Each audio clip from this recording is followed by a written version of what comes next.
Hello guys, how are you? This is AMG as usual. Remember we have started a new series where we gave it a code Maths 102 and we said in it we're going to study calculus Maths 102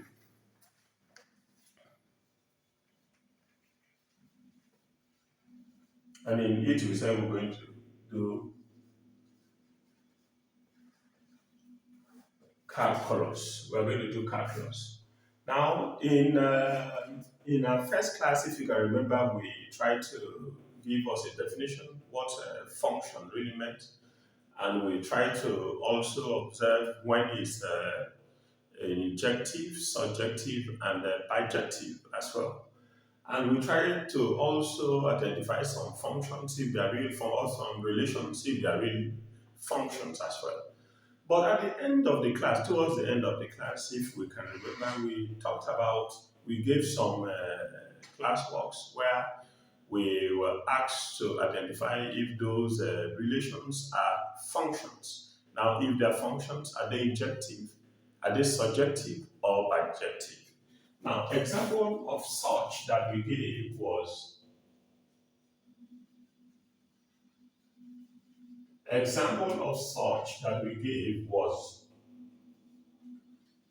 f of x is equal to x squared plus 1, where we said the domain of this relation of function is x is contained in this interval. Now, what we're expected to do is this relation a function? Already we have identified it in the previous class, where we had this, and we said f of x is equal to x squared plus 1. This is what we have. Now, the domain of the variable is minus 2, minus 1, 0, 1, and 2. If you can remember, then we said wherever we have x, we impute 2, and this here we have minus 2 all squared plus 1. So that this one gives us 4 plus 1, and the end result for the first one was 5. Now, if you can remember, this one was 2 already, where we have f of minus 1. Anywhere we see x, we're imputing minus 1, meaning that here will be minus 1 all squared plus 1. So minus 1 times minus 1 is giving us 1 plus 1 is equal to 2. And if you can remember the other class, this one gave us, for when it was 0, it gave us 1. Well, let's try to see if that's true, that f of 0 will be equal to 0 all squared plus 1. Where 0 times 0 is 0 plus this 1, and the answer is 1. Now, this other case also gave us 2. Let's try to confirm it. This is what we have done. I'm just trying to refresh our memory. Where we have f, we have 1, we're imputing 1 in place of x. Then this one will be 1 all squared plus 1. 1 times 1 will give us 1 plus 1 will be 2. And the last one that we did was 5, if you can remember, where we have f of 2. Anywhere we see x, we are putting 2. We put into 2 all squared plus 1. This is the relation. So 2 times 2 here will give you 4 plus 1. And the end result is 5.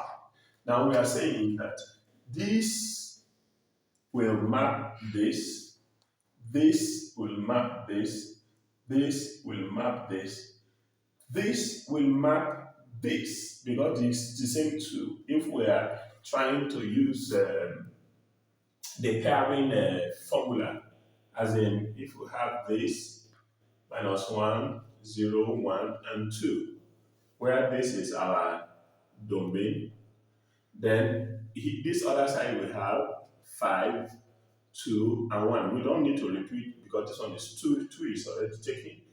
5 is also taken. whereas this is our range. So, meaning 2 comes here, gave birth to this one gave birth to this one gave birth to this one comes here, this one comes here. So, based on our definition, is this a function? Yes, this relation is a function already. This we have done. Then, is it injective, surjective, or bijective? You can see that this other part, everything is marked, but they are not marked once. Some are having from the domain, some are pointing to two times, pointing to them 2 times. So we say this one is surjective. It's a surjective mapping. It is a function.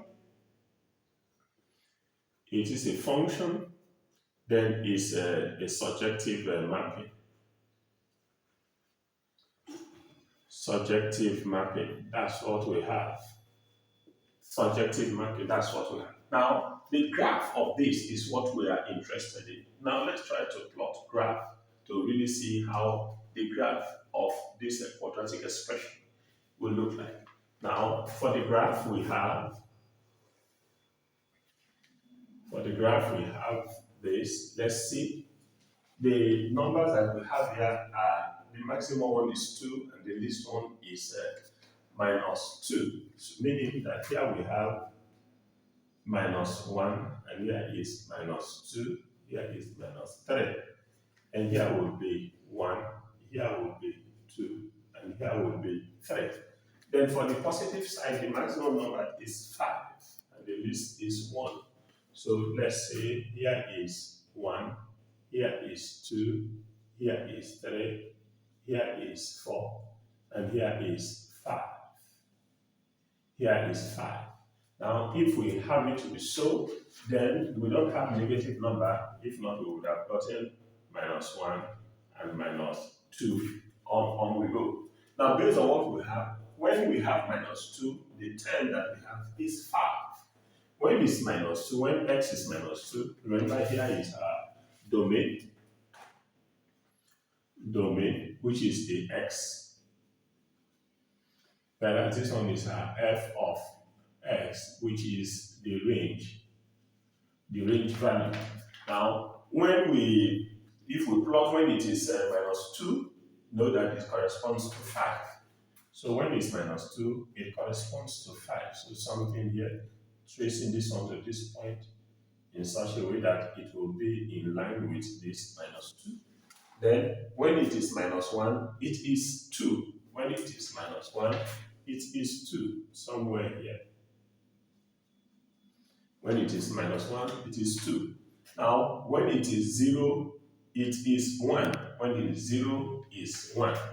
When x is 0, f of x is 1. The range is 1. So this place here. Then, when it is 1, it is 2. When it is +1, it is 2, somewhere here. Then when it is 2, it is 5. When it is 2, it's obvious it's 5. So when x is 2, when the domain is 2, then it is 5 here. Is 5 here. So when you plot this graph, assuming this graph sheet, then taking the line of best fit, we have this. Taking the line of best fit, you see. So this that we have here is a quadratic graph. So based on these that we have, this is the type of graph that we are going to have. So already we have said it's a function and it's a surjective mapping. Then this is the type of graph that we have. Now the other one that I want to let's consider another one quickly to see how everything looks. Let's consider another one quickly. Let's consider another one quickly. In case we have,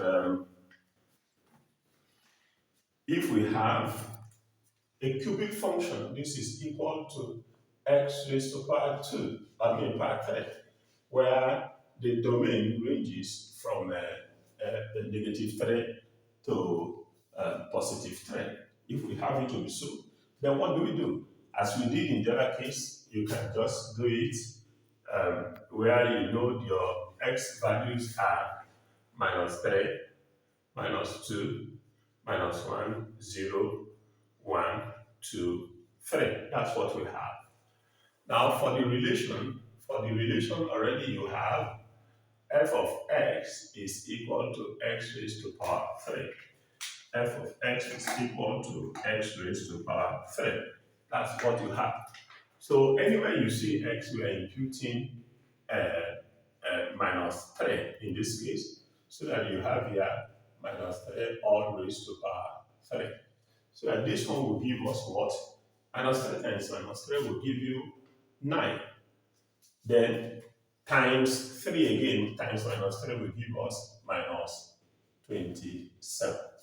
We're going to have minus 27. We're going to have minus 27. Now, the other one is for us to impute that of negative 2.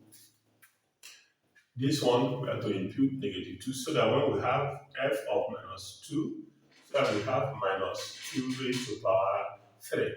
And here we are going to have minus 2 times minus 2 will give you positive 4 times minus 2 will give us minus 8.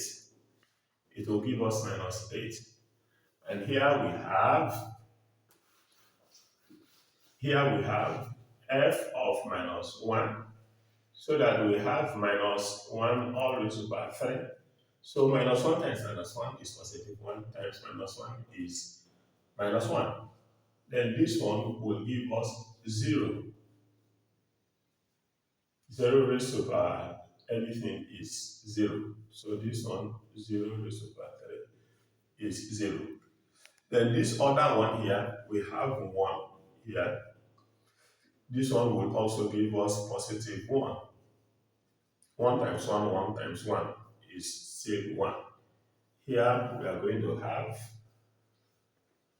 2, so that this one will be 2 times 2, 4 times 2, 8, positive 8. Then lastly, here we have 3, so that here will be 3 raised to power 3. So that we have 3 times 3, 9 times 3 again, we have 27. That's what we have. Now, the question is, this relation that we have now, is it injective, surjective, or bijective? Is it injective, surjective, or bijective? Now, based on what we have taught, you can see that this one coming here will be straight away, they are all unique. This one is also unique. Let me quickly go through what the method that we are used to, the pairing method, so that we will enjoy life.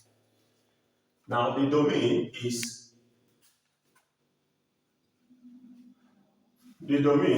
minus 3, minus 2, minus 1, 0, 1, 2, and 3. These are the domain values. Then the range values are minus 27, minus 8, minus 1, 0, 1, 8, 27. These are the range values. And with this one, map this one, map this one, map this map this to this associate with this also associate with this. Now, in this relation, what are we saying? This is a bijective function. Is it a function? Yes, it is, based on this. But this side, all of them are mapped, and they are mapped 1, 1, 1 to 1.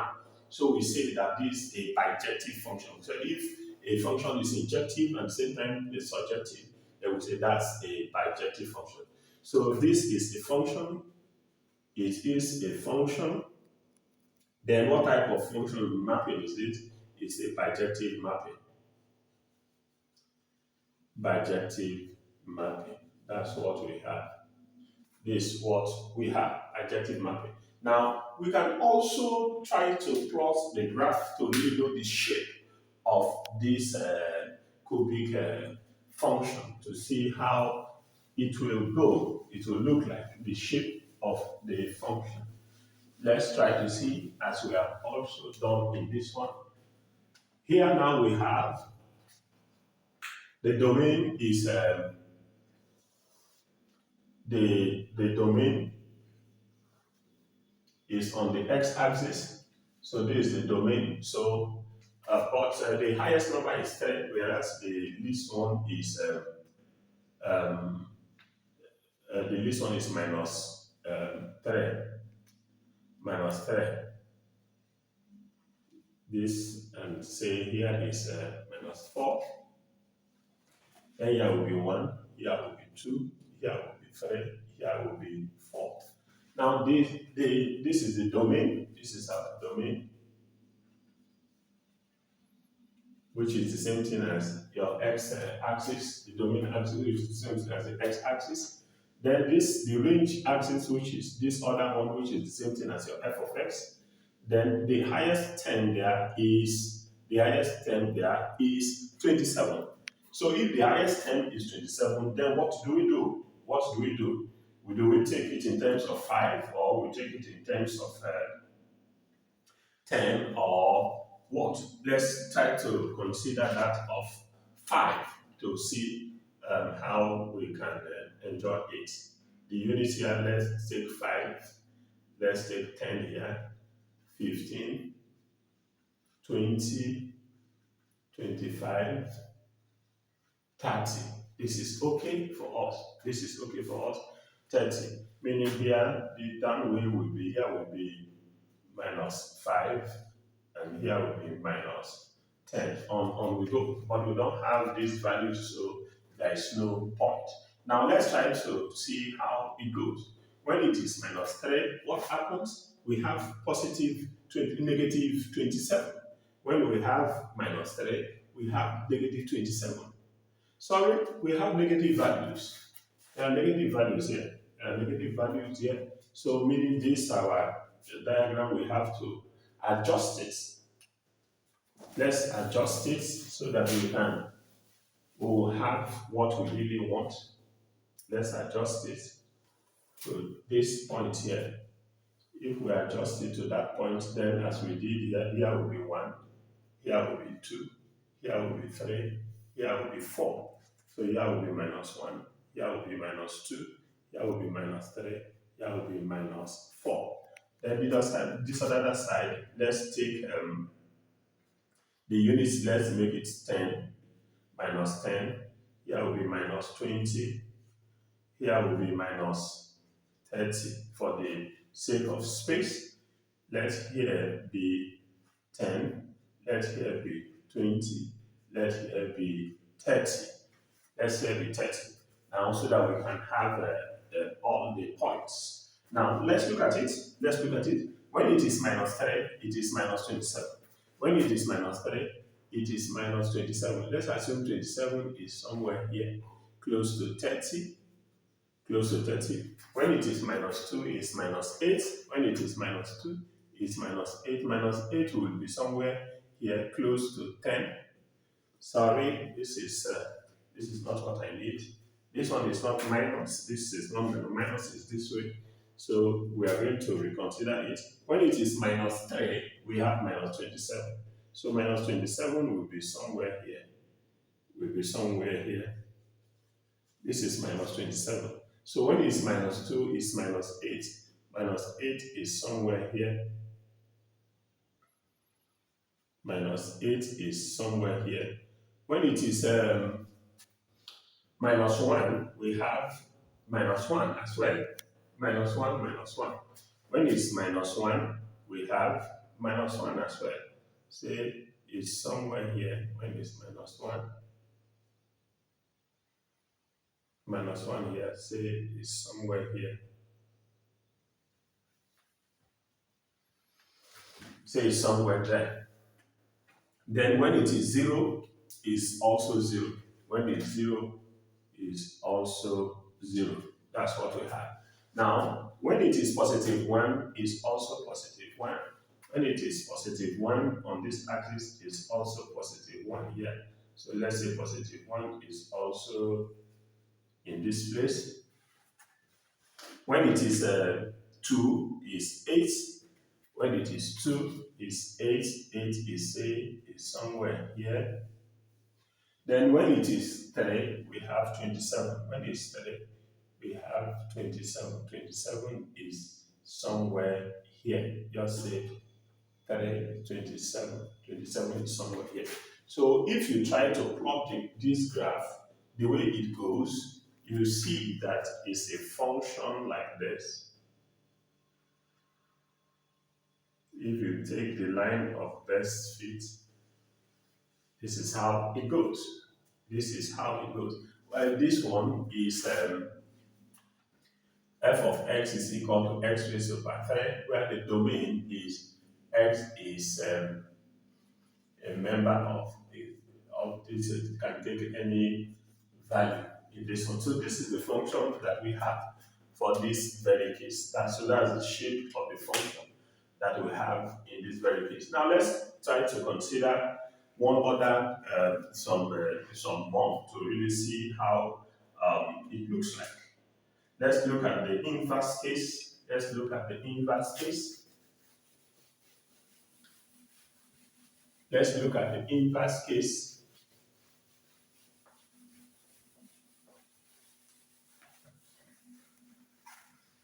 Let's look at the inverse case. For the inverse case, we are going to have, for the inverse case, that is f of x is equal to 1 over x. Whereas in this one, it means that we have minus 3, minus 3, minus 2, minus 1, 0, 1, 2, 3. But 0 is not needed here because if this one takes 0, it will make this function undefined. So the range that we have here is 1x. In this case, will be negative 3 less than equal to x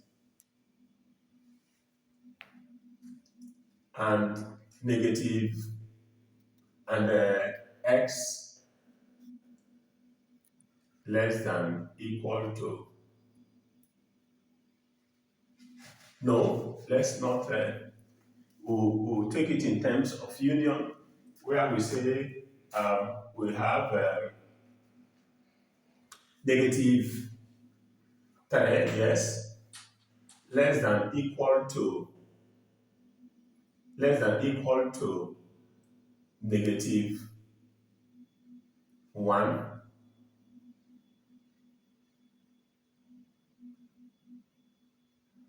No, let's say we have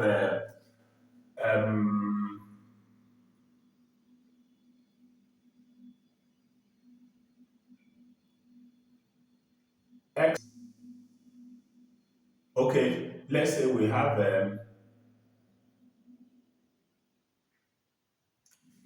x negative 3 is less than negative 3 is, let's say x, let's take it this way, x is less than equal to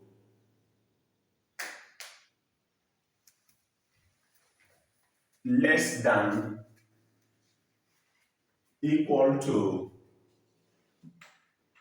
is greater than equal to negative 3. X is greater than, yes, beautiful, x is greater than equal to negative 3 union x is less than equal to 3. X is greater than equal to negative 3 union x is. So this one is not properly arranged. Let me try to rewrite it based on the information that we have in the other listing. Because if we contain 0, it will be undefined. So let's say um, minus 3, which is the least, is less than equal to x, less than equal to minus 1. Okay? Union 1 is less than equal to x, less than equal to 3. Equal to 3. Yes, this one is okay, this one is okay, this one is okay. So that x can take this and x can also take this. Now, exempting 0, then x can take this and x can also take this. So the numbers that we have here is minus 3, minus 2, and 1. Then we have 1, 2, and 3. That's what we have. So this is what we have for this function, because if we put that 0, it will make this function undefined. Now, based on what we have here, the domain values then becomes,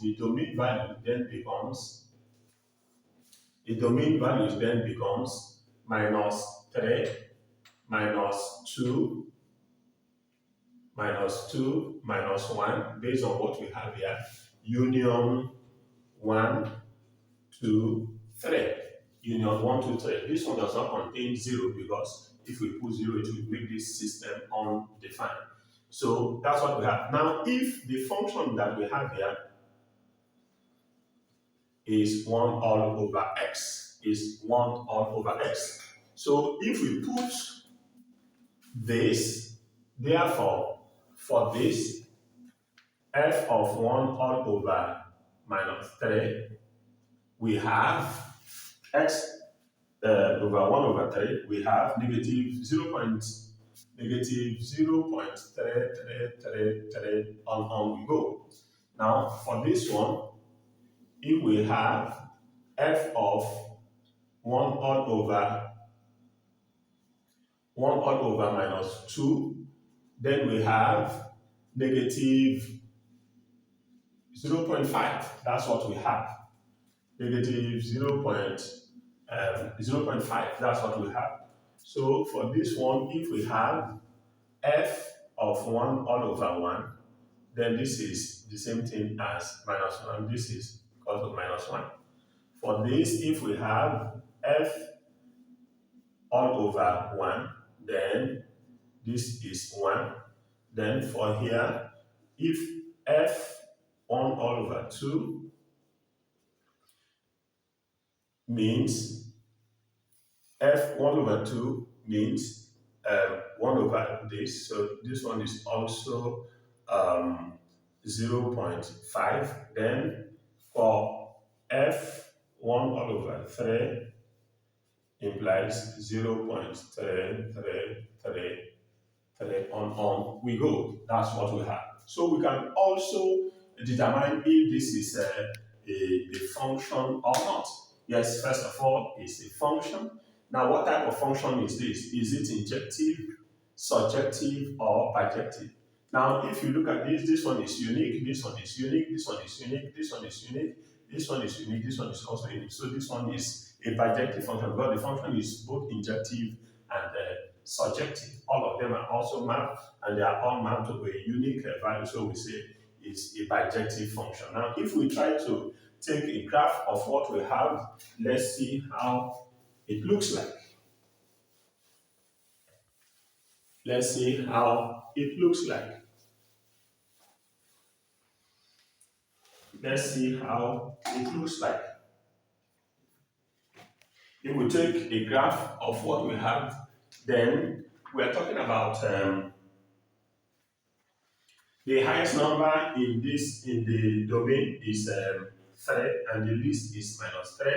So whereas the highest number here is 1 and the least is 0.1. So we can put it this way. There are negative values as well. So we can put it this way.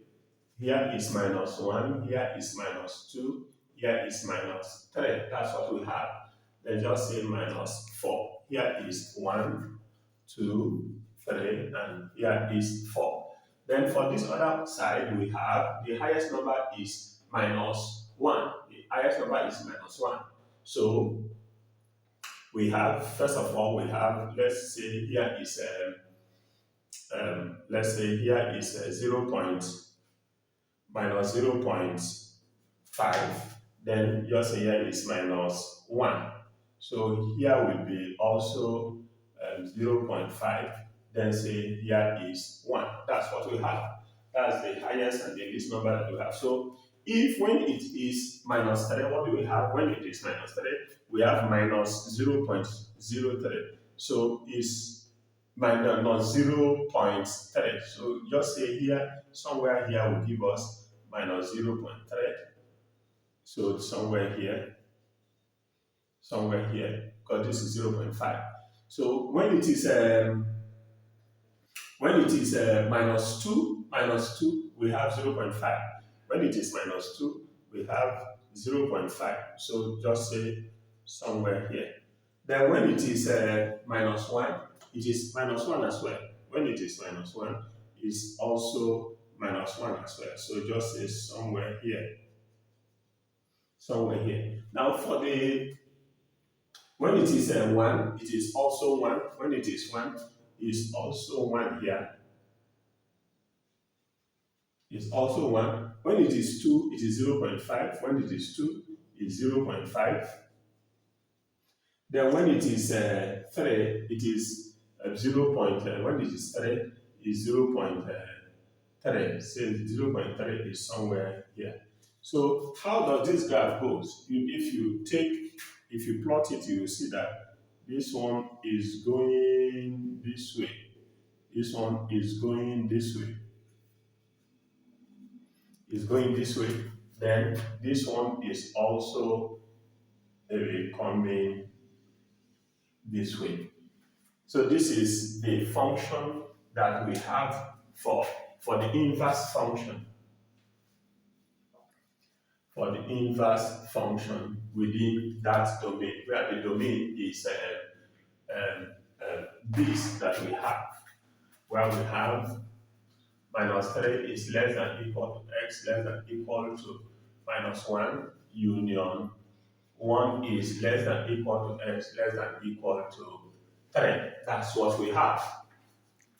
That's what we have. Then there are also a couple of them that I also gave, which I believe we can also do on our own. We can also do using this procedure. That's the shape of this very function that we have. Now let's consider other things, as we have at least been able to identify if their functions and their type of mapping, and as well as the shape of the various functions that we have. Let's consider other things to equip ourselves more better.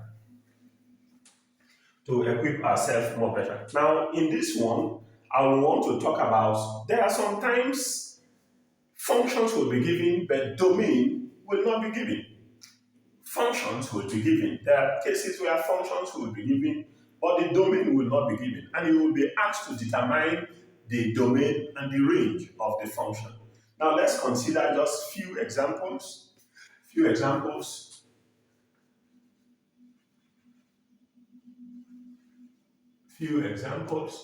Functions will be given, like let's say 1.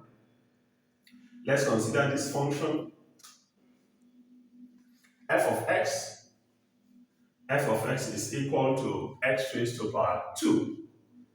Then let's say 2, we have f of x is equal to the square root of x. Then 3, let's say f of x is equal to 1 all whole number, the square root of 2 minus x plus 5. Now, let's consider this example. There are other functions that we can also consider, but let me just use this few to illustrate. Now, if you have these relations, and you are asked to determine the domain and the range of these, now let's consider the first one, where we have f of x is equal to x raised over 2. Now, when a relation is given and you're asked to determine the range and the domain, what you do is, first of all, for you to assume that the domain is the maximal set of the real number x. The maximal set of the real number x. So if you want to consider the maximal set, then means you are talking about negative infinity and positive infinity. That's what you're assuming first. That's the maximal set. That's what you're assuming first. But ensure that the values that you are going to have will not pose a situation that will make the function undefined. That's first condition. Then the other condition is in such a way that the values that you are going to have will not make the function to produce a complex number, because complex numbers are not part of that of the maximal set. So when you say complex number, something that will have give you square root of -1, this kind of thing, you know, is the same thing as I. So we don't need this kind of thing. Okay? So that is what you will be avoiding. But the first thing you're assuming is the maximal set of the real number x. That's what we are saying. Now, for this one now, we will assume that x is in this domain, negative infinity and positive infinity. That's what we assume first. Now, let's test if it will not make this one undefined and it will not also produce a case where we will have complex number. Now, irrespective of what we take here, from 0 to negative infinity, from 0 to positive infinity, any number you take, this thing is not, this function here, the relation here, is not given in terms of inverse, that is something over something. So there is no case that will lead to undefined, the function being undefined. So for that of undefined is out of the job market. Now for the other one, let's try to see if we'll have a complex number.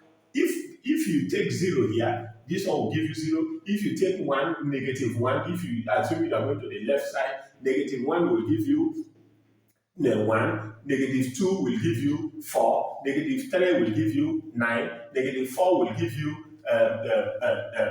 16. On we go. You see that there is no case where you will have a complex number. In like manner, if you go towards the right where you have 1, 2, 3, this one will not also give you, it will not generate a case where you have a complex number. Then we conclude that this one is the domain of that function. Now, having identified it as the domain, let's try to determine the range of the function. Already, this is confirmed. We have taken that as the domain. Now, for the range, now for x, when it takes x, when x takes 0, you know that this one is like 0 towards this side, 0 towards this negative side. So when it takes 0, let's try to consider the negative side first. When it takes 0, what happens? This term becomes 0. It becomes 0. Now, when it takes -1, you see that it will be -1 all squared, which is -1 times -1. And the answer will be positive, like this.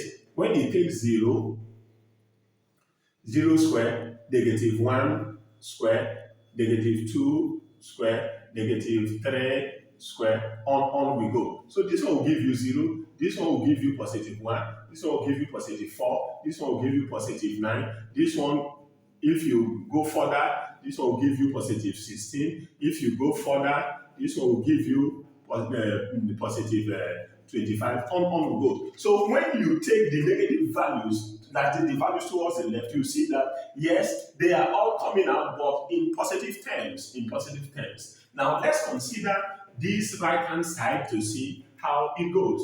If we go the right-hand side where we have 0, 0 gives you this, 1 square, you see that it's the same thing as 1. 2 square will give you the same thing as 4. 3 square will give you 9, 4 square will give you 16, and you see that 5 square will give you 6. So, irrespective of the number you take, both left and right, they are resulting to positive terms. Meaning, for the range values, there are no negative terms. We have only from 0 increasing order. So, we then conclude that the range of this function, if this is the domain, then the range of this function,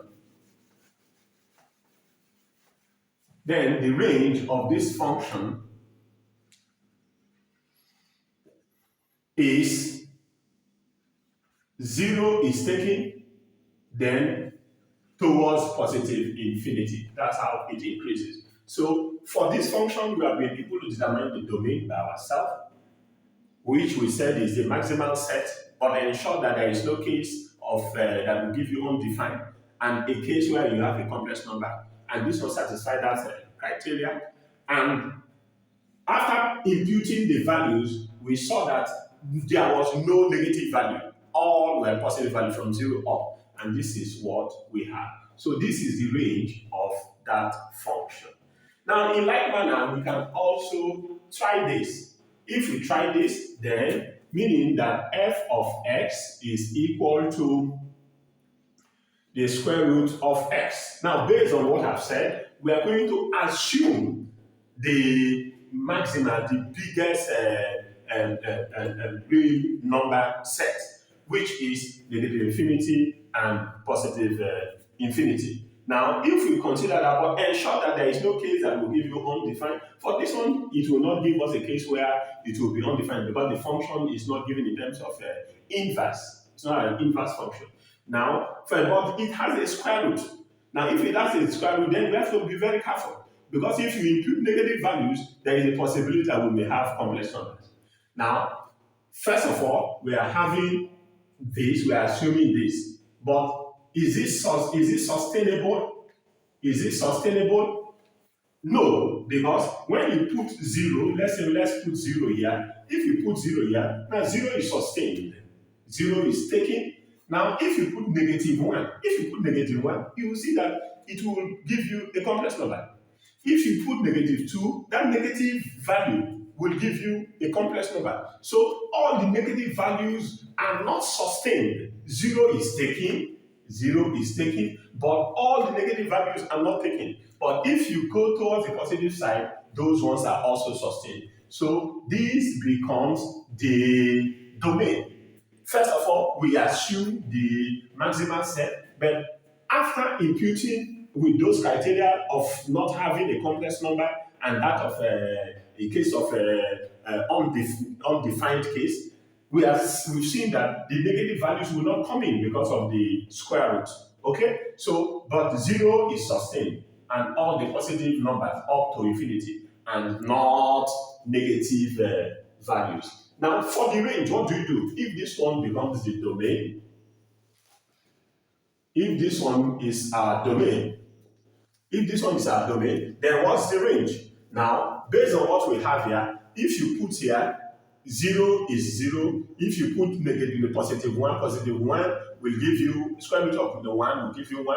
If you take 2, it will be 1 point something. If you take up to 4, it will give you 2. If you take up to 9, it will give you. So you now see that from 0 is also increasing. If you take up to 16, it will give you 4. If you take up to 25, then it will give you 5. If you take up to 36, you see that it will give you 6. If you take 49, it will give you 7. So on we go. You see that this one is also increasing.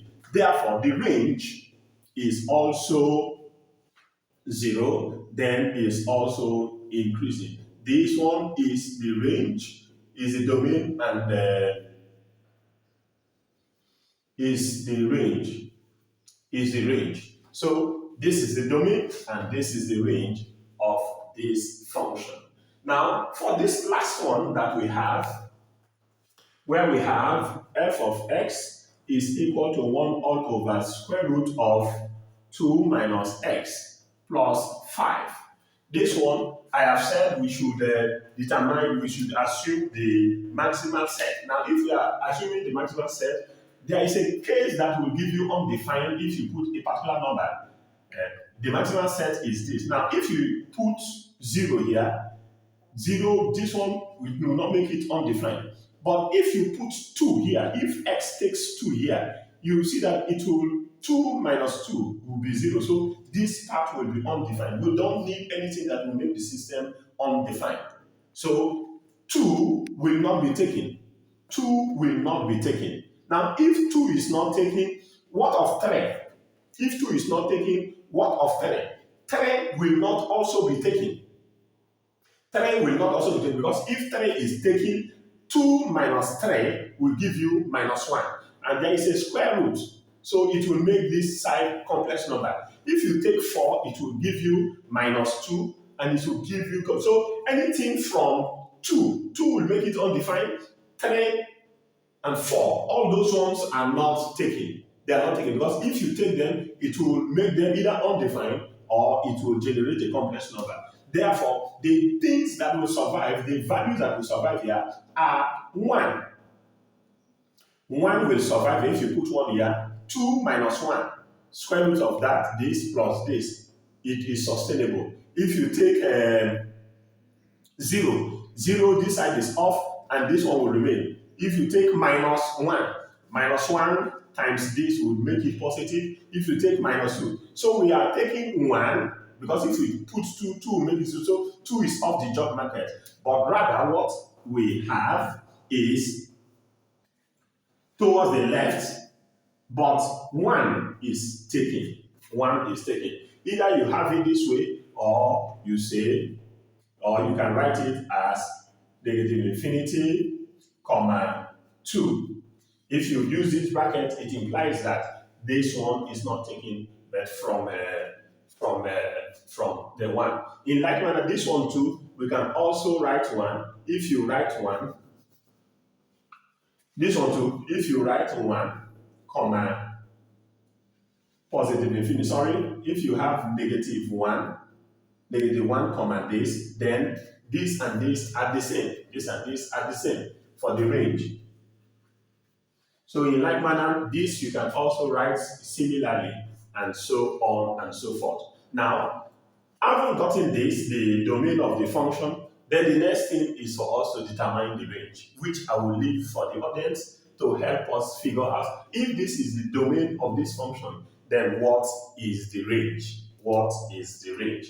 So before I switch to another one, what we just did here is I have said that sometimes all the ones that we started with, the functions will be given and the domain were also given. And from the domain, we were able to determine the range of the various functions. But in this one, the domains were not given, and we were rather asked to determine the domain. And all that we did was, I said, you assume if you are faced with that kind of thing, then I said all that you do is to assume that the domain is the maximal real number set, which is negative infinity to positive infinity. Then you ensure that all the values that you are going to have for that of the range, it will not create something that will make the function undefined.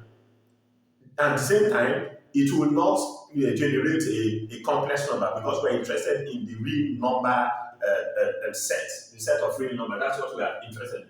And with this, you, at least, irrespective of what is given to you, will be able to figure out the domain and the range of the function.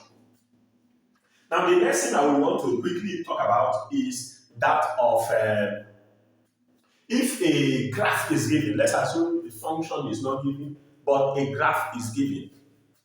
From the graph, we have a means with which we can also determine if the graph, the function that generated that graph, the relation that generated that graph is a function or not. The relation that generated the graph is a function or not. Let's consider an example. I have said we have ways with which we can determine if a particular graph before us is a function or not. If a particular graph is a function or not. Now, what do we do? I will face with a graph. Let's go with one that we have done before. You know, in our previous video, we got a graph, a linear graph of this function, of this kind, a linear graph of this kind. We got a graph and we said this is our f of x equals, is it a 2x plus 1? That kind of a graph. We got this kind of graph in our previous video. Now, if you have this graph, we are saying that you can from this graph determine if it's a function or not. If this graph is a function or not. Now, how do you do? Now, we use a method called the vertical line test. We use a method called the what? The vertical line test.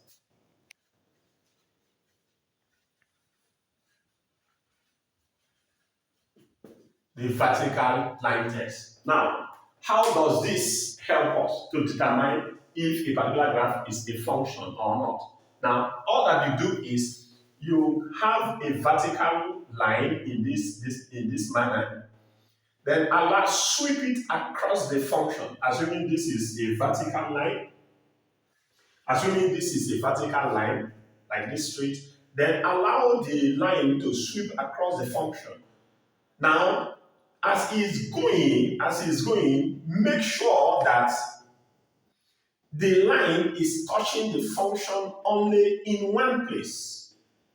If this is our vertical line and you allow it to sweep this way, you can see that this vertical line is touching the function in one place, is cutting the function in one place at every given instance, not in two places, always in one place. Okay? If that happens, then you say that that is a function. But while sweeping the vertical line horizontally across the function, if it touches the graph, the function, in two places, then such a graph is not a function. Now, this that we have here now, if you sweep across, you will see that it's touching the line, the graph, in just one place. So this is a function. Now, remember, we have also considered some cases where after drawing, we had something like this.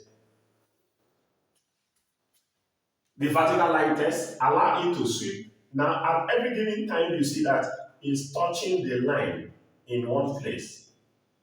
In one place. It's touching the line in one place. It's touching the line in one place. So this one is also a function. Okay, there are some that we drew and we got it in this manner, in this fashion. At every given point, you see that it's touching this thing in one place. All these are all functions. But there are also cases where the graphs are of this form. This is what you have, but when you plot, the graphs are of this form. The graphs are of this one. Now, this one, if you allow the vertical line to go, by the time it comes here, you will see that it will be cutting this thing in this place. It will be cutting. The vertical will be touching the function in multiple ways. So this one is not a function. That one is not a function. So using the vertical line test, we are saying that when you sweep it across the graph, it will touch the plotted graph in one place throughout. If it does that, then we are saying that that is a function. But in case where it cuts the plotted graph in multiple or more than one place, then we say that that one is not a function. Now let me ask the class a question if what I want to give is a function or not. Let's assume we have this. Let's assume we have this.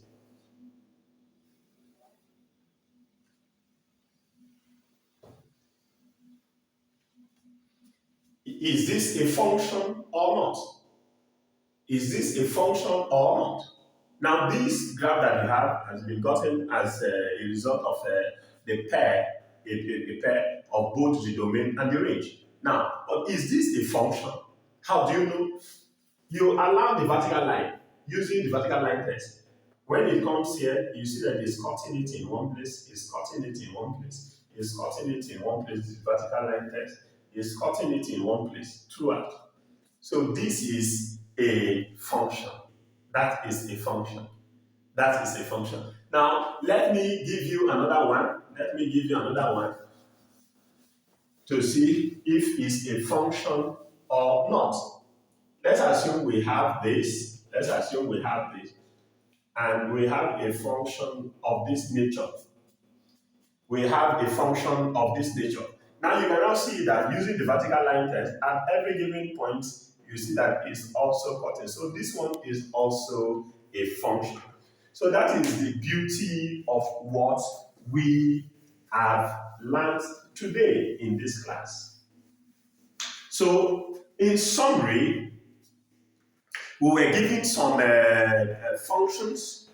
We were given some functions and we're asked to determine, some relations, and we're asked to determine if they are functions. Then if they are functions, are they injective, bijective, or surjective?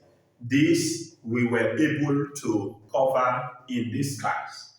Now, after that, we're also able to determine the shape of the various relations. We're able to determine the shape of the various relations that were given, the various functions, because they were functions, we identified them, so the various functions. Now, lastly, we were also, second to the last, we were also taught that we also learned that if functions are given without a domain, because all the ones that we have learned previously are cases where domains were also given. But in cases where domains are not given, what do we do? In cases where domains are not given, what do we do? We have said that, first of all, we assume the maximal set. That's the real number set, the maximal one. Then, but ensure that the values that you have will not lead to a case of undefined, and also a case where we are going to have complex numbers. If that is sustained, then that becomes your domain. Now, having done that, you now go using those values that you have to test for your range values. We have also learned that, and you saw that that was also very beautiful. Then lastly, we have said the vertical line test. There is a possibility that you, while flipping through your books, you can just see a graph. Or while going around your daily routine, you may come across one or two graphs in life, okay, in your place of work or wherever. Now, how do you know if that graph that is before you is a function? Already in our previous class, we have learned that all functions are relations, but not all relations are functions. Okay? Now, you having a graph does not mean that it's a function. It might be a relation, but not a function. So, how do you know if it's a function? For us to know if it's a function, we said we have a method that we can use in determining that, which is the vertical line test. For the vertical line test, all that you do is to place the vertical line on the graph and sweep it across horizontally. But ensure, while doing that, ensure that it touches the graph that you have plotted, that has been plotted in just one place. If it touches the graph in two or multiple places, then you conclude that that is not a function. But if it touches it in one place, is a function. Now, for the sake of this class, I would want to call this a day. Thank you and thank you very much as we continue. In our next class, we are going to continue with algebraic combination of functions. of which I said if functions are given, there is a possibility that we can carry out addition, subtraction, multiplication, and division, trying to put them together, rearranging them, and carry out some operations. I said that is also possible, and that is what we are going to do in our next video. So what we are looking at is, I said in our next video, will be that of algebraic combination. I said it will be algebraic